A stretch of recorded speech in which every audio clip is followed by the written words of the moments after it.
हरे कृष्णा। कल शाम से एक कहानी मेरे ज़हन में घूम रही थी, तो मैंने सोचा कि आप सबके साथ शेयर कर सकता हूँ। ये कहानी है चंदर और सुधा की। चंदर यूनिवर्सिटी में जाने वाला एक लड़का है और वो आगे की अपनी पढ़ाई कंप्लीट करने के लिए अपने प्रोफ़ेसर के पास उनसे पढ़ने जाता है शाम में। वहीं पर ही प्रोफ़ेसर की एक बेटी है सुधा, जिससे मन ही मन उसे लगाव होने लग जाता है। ओके, दोनों दोनों बातें करते हैं, किस्से शेयर करते हैं, दोनों एक-दूसरे से बहुत प्यार करने लग जाते हैं।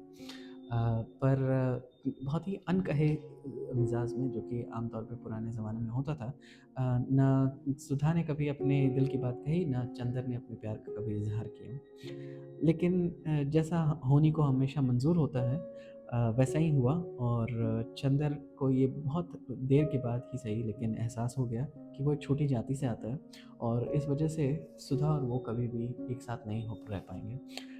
जो उसके प्रोफ़ेसर हैं शुक्ला जी, वो काफ़ी बड़ी जाति से आते हैं और वो कभी भी अपनी बेटी का हाथ उसके हाथ में नहीं देंगे।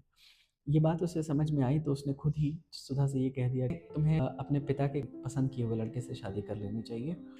आम तौर पे जैसा होता था उस ज़माने में वैसा ही हुआ और सुधा ने शादी कर ली। लेकिन जैसे-जैसे समय बीता, चंद्र को ये समझ में आ गया कि वो कभी भी खुश नहीं रह पाएगा। उसके मन को कभी शांति नहीं मिली।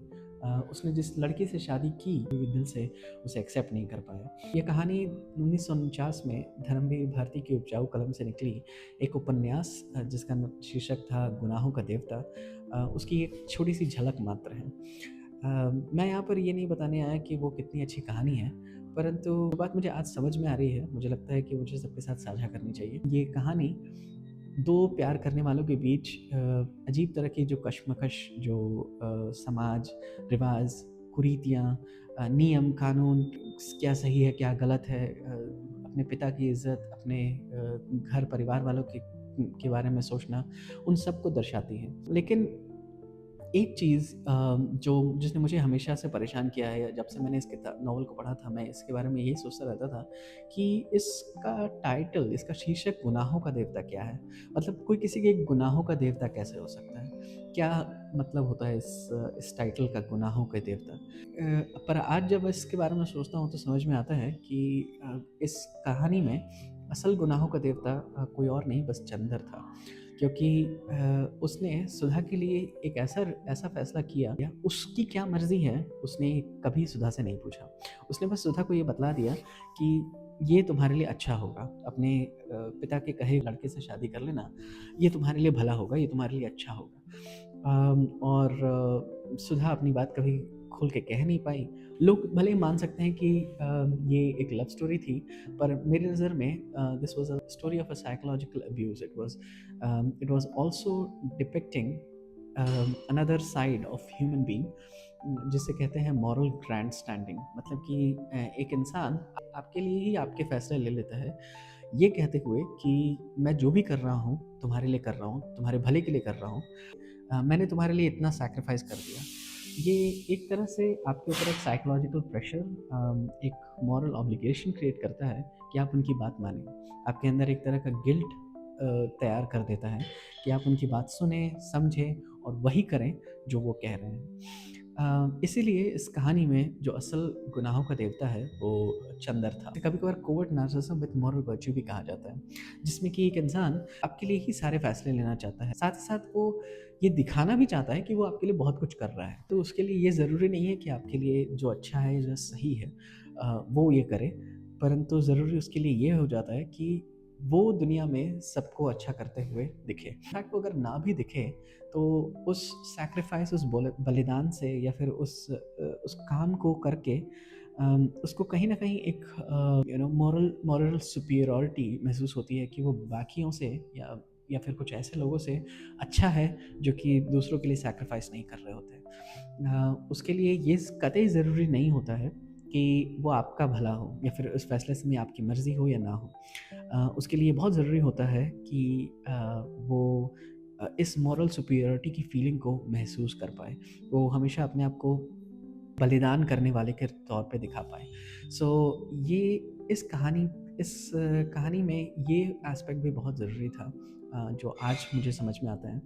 इनफैक्ट एक ट्रिविया, धर्मवीर भारती से जब पूछा गया इस उपन्यास की सक्सेस के बाद, तो उन्होंने बताया कि उन्होंने ये किताब अपने जीवन के बहुत ही दुख और बहुत ही ज़्यादा पीड़ा से भरे क्षणों में लिखी थी, जब वो बहुत ही बुरे फेज़ से गुज़र रहे थे। इंडिया में उस समय तक कोई डिप्रेशन जैसे वर्ड को जानता नहीं था, बट इसका मोटा-माटा मतलब यही है कि वो एक डिप्रेस्ड फेज़ में थे, और तब उन्होंने ये उपन्यास लिखी थी।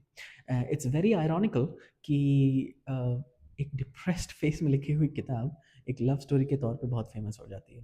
इस पूरी स्टोरी से, इस पूरे कंटेंट से मैं यही समझाने की कोशिश करना चाहता हूँ कि गौर कीजिए अपनी ज़िंदगी में, कहीं आप भी अपने आस-पास कुछ गुनाहों के देवता से तो घिरे नहीं हुए, जो आपकी ज़िंदगी में आपके डिसीज़न आपसे पूछे बिना ले रहे हैं, और बदले में आपको ये बता रहे हैं कि उन्होंने कितना बड़ा सैक्रिफ़ाइस किया है, और आपको उनकी बात माननी ही चाहिए, या आप कहीं भी एक मॉरल ऑब्लिगेशन में पड़ के, एक प्रेशर में आकर के उनकी बातें मानते चले जा रहे हैं, और अपने लिए कभी कोई फ़ैसले ले ही नहीं पा रहे, जिस तरह से सुधा नहीं ले पाई थी।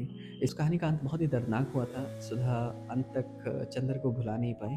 उसके लिए उसका प्यार कभी ख़त्म नहीं हुआ, और वो बहुत दुखी होकर के अंत में पागल होकर के मर गई। तो गौर कीजिए, कहीं आप अपनी ज़िंदगी में ऐसे गुनाहों के देवता से तो घिरे नहीं हुए हैं, या आप भी किसी के लिए कोई गुनाह का देवता तो नहीं हैं। मैं एक बात क्लैरिफ़ाई करना चाहता हूँ, ऐसा ज़रूरी नहीं कि हर कोई इंसान जो ऐसा बिहेवियर करे, तो वो एक साइकोलॉजिकल गेम खेल रहा है आपके साथ। गौर कीजिए कि ऐसे स्पेसिफ़िक सिनेरियोज़ में जहाँ पर कोई आपके साथ सैक्रिफ़ाइस करके, या ये बताने के लिए कि मैं तुम्हारे लिए अच्छा सोच रहा हूँ, आप की रज़ामंदी माँगता है, या फिर एक ऐसा ऑप्शन लास्ट में रहता है जहाँ पर आप उनको नो कह सकें, उनका रिएक्शन किस तरह से होता है। आप कह सकें कि नहीं, मुझे मुझे आपकी बात नहीं माननी है, मैं अंत में अ, अपना ही डिसीज़न अपने फ़ैसले से आप एक तरह का अपने डिसीज़न्स इंडिपेंडेंटली ले पाते हैं, तो शायद वो इंसान सच में कोई साइकोलॉजिकल गेम ना खेल रहा हो, सच में वो शायद आपका सच में भला चाह रहा हो, और आपकी भलाई के लिए कुछ सजेस्ट कर रहा हो। बट हाँ, suggest is like suggest, okay, जहाँ पर वो आपको सिर्फ़ सजेस्ट कर सके। अंत में डिसीज़न क्या सही है, क्या गलत है, अपने लिए क्या डिसीज़न लेना है, वो आपकी मर्ज़ी होनी चाहिए। परंतु परंतु कई बार ऐसा होता है कि ऐसे लोग, अगर आप उनकी बात ना मानें, और आप ना कह दें, और उनके डिसीजन से एग्री ना करें, वो आपको कहीं गिल्ट ट्रिप ना करने लग जाएँ, ये ना बोलने लग जाएँ कि नहीं, अच्छा तुम नहीं मानोगे, ओके, शायद मैं तुम्हारी ज़िंदगी में कोई अहमियत नहीं रखता या रखती, शायद मैंने ही अपना बहुत ज़्यादा तुमको अपना समझ लिया था, मुझे माफ़ कर दो, मैं आगे से कुछ नहीं बोलूँगा या बोलूँगी, ऐसी ऊट-पटांग सी बातें करके आपको बार-बार ये सोचने पे मजबूर कर दें कि मैं, या फिर कई लोग इस हद तक चले जाते हैं, ठीक है, अब तुम्हें मेरी ज़िंदगी में कोई ज़रूरत नहीं रही, तुम बहुत बड़े हो चुके हो या हो चुकी हो, ठीक है, तो मैं तुम्हारी ज़िंदगी से चला जाता हूँ। इनफैक्ट वो आपकी ज़िंदगी से चले जाते हैं, और बातें-वातें करना बंद कर देते हैं। So please please get into this kind of thinking और अंडरस्टैंडिंग कि सच में कहीं आपके साथ ऐसा तो नहीं हो रहा। हरे कृष्णा।